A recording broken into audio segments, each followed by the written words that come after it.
everyone. My name is Olivia Jacomart. I am a QA and trainer with ViaQuest Psychiatric and Behavioral Solutions.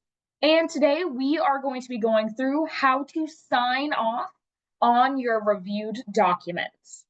So, on the one side of my screen, I am going to have the actual handout that we'll be going through, which is 001, reviewing all documents. And on the other side of my screen, I will actually be going through SmartCare and how we can sign off on those documents. Throughout this, we'll also be going through how to decline documents if they need corrections, as well as how to send on the document for those corrections to be made. So we are just going to start at the very beginning here. Let me go ahead and make my screen just a smidge bigger for you.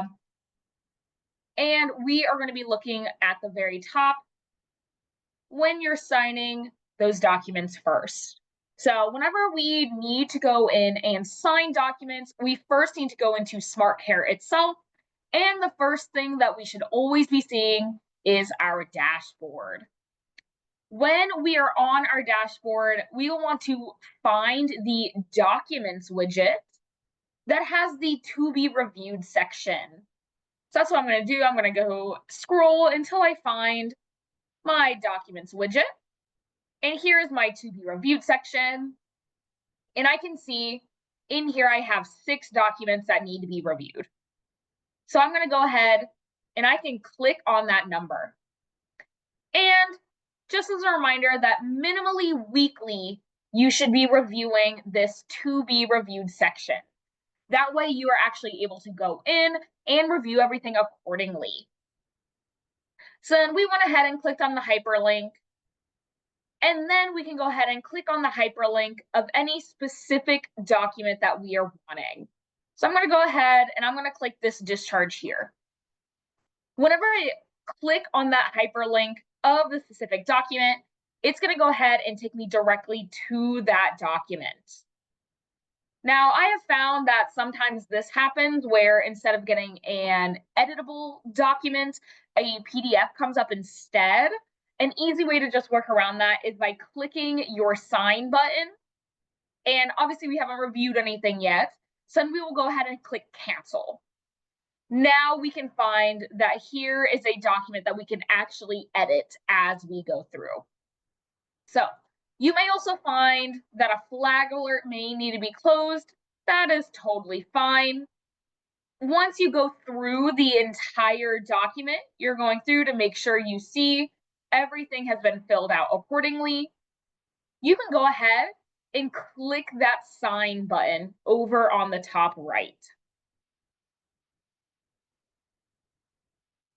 However, if corrections are needed after reviewing, and this is not just something small that you can make edits to here and there, you will not want to sign that. So you will just exit out or click cancel on this sign. And you will want to decline that document instead. So now we'll get into how do we actually decline a discharge.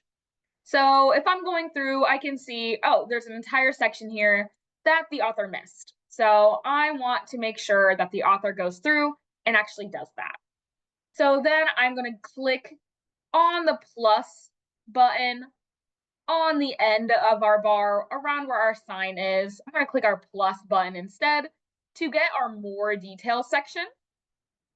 And on the right, you will find your name. You'll just want to click on the radio button next to your name. And then on that left there, we can see decline. You will want to click that decline button. You'll get a pop-up. You'll just say, okay. Once it is declined, you can see that the document is now in declined. Generally, this status will also be moved to a in progress area. If it doesn't, make sure to reach out to your supervisor or put in an IT ticket. I'm going to go ahead and make sure that I'm saving these items. Now that I have saved my document appropriately, I now want to go ahead and send the notification of corrections. So now what I want to do is go ahead and send this document back to this author for corrections needed on the document. So I'm going to go ahead and in your toolbar, you'll go ahead and find your three dots, and you'll want to select send. This will take you to our messages screen. So you'll just want to make sure to enter in the employee's name,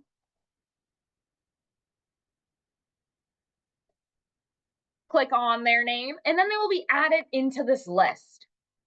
You want to make sure to also add in the employee's direct supervisor so that those corrections can then be addressed in supervisions. You'll want to make sure to click on the checkbox on the right there, make message part of the client record. And then in the text box is where you will put those corrections needed. Snap box needs to be fully detailed. More corrections here. Once you've entered in all the corrections that the employee needs to make, you will then just go up to the top right, and you can see a little envelope icon. Once we hit that, it will actually send the message.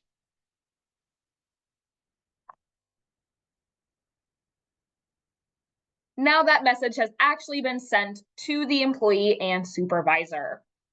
So just a few things to take note of as you are going through your documents. You want to make sure that these employee corrections are made within 5 business days. If the employee has not completed the corrections within 5 business days, please reach out so that you are able to schedule a time to do those corrections together. So that way you're able to fully sign off on the document within 30 days of the effective date. And that effective date is never going to be changing. Regardless of when you officially sign off on it, that effective date will stay the same. So there are also additional directions that show what to look for when you do sign off on the documents, and we will be going through those in the next videos as well. So that is all I have for you now. For now, if you have any further questions, please reach out to your supervisor or watch this video again. Otherwise, have a great day.